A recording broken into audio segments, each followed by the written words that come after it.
The Tzu Chi Foundation is promoting the concept of eating 80% and giving 20% to help other people. In Myanmar, this program is helping the less fortunate.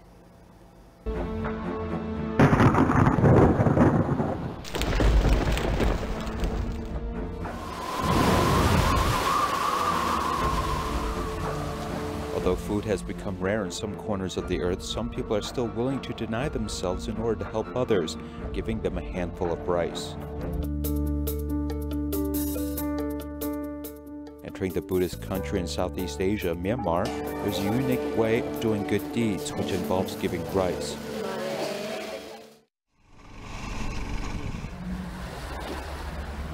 Although the rain is falling in Xue Na Gwin village in Taiji Township, the high emotions of local people cannot be dampened.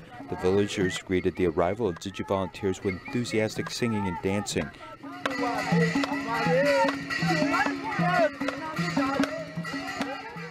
It's a lively and festive mood, as today is the day that they donate rice and everyone is looking forward to this activity. In the days of grandparents, we had a custom of saving a handful of rice every day. Grandma said this rice would be sold for money to buy flowers for the Buddha and support the Buddhist monks or help those in need.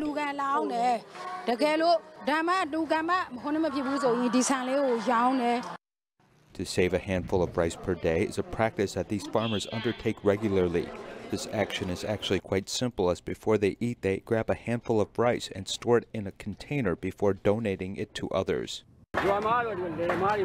Villagers who don't farm and didn't receive bamboo canisters, I will buy similar containers to give them so that they can store rice. No matter how many I give out, I still don't have enough, but I feel very happy.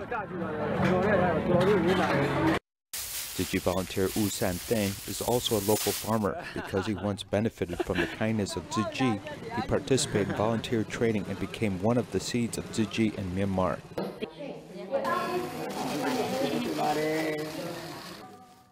For many Burmese people, giving rice and doing good deeds is a part of local custom.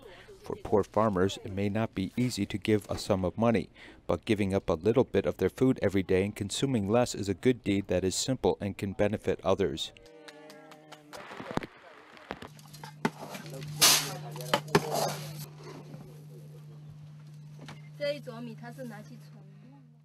Farmer Yu Min Tso is the first person in Myanmar to donate into rice banks.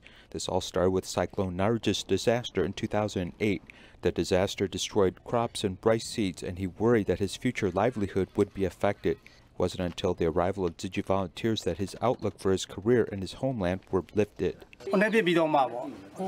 These pillars were made by cutting wood in 2010.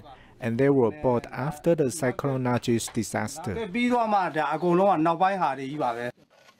Yu Min Tso understands the principle of repaying people's help. After he became acquainted with Tzu Chi, his spirit was moved, and he saved some rice from each meal. The whole family ate less. They slowly accumulated rice that they could donate to the poor. Grab a handful of rice and serve it once in the morning and again when we cook in the afternoon. We can all do good deeds. When a rice barrel is full, you can sell it to help people, and you have another chance to do good deeds. So you get two opportunities to do good deeds. From then on, everyone in the village started following him. What was 10 people became 100. They all learned from Yu Min Tso and began to save a handful of rice. This warm act of compassion even spread overseas. In the school, the children would save half of the rice for a long time and exchange it for cash, donating to the victims of the Hurricane Harvey and flooding in Malaysia.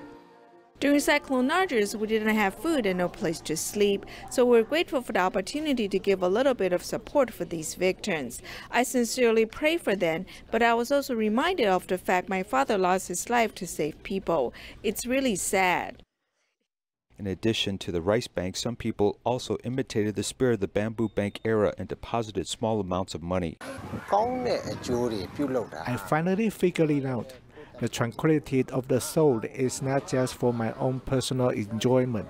I hope to spread it from one person to two and then to 100 people or 200 people. If everyone has love, the world will be safe. Life may not be easy, but please don't forget the suffering of other people. Eating only 80% full and saving 20% to help the needy is a way to help everyone live a little easier.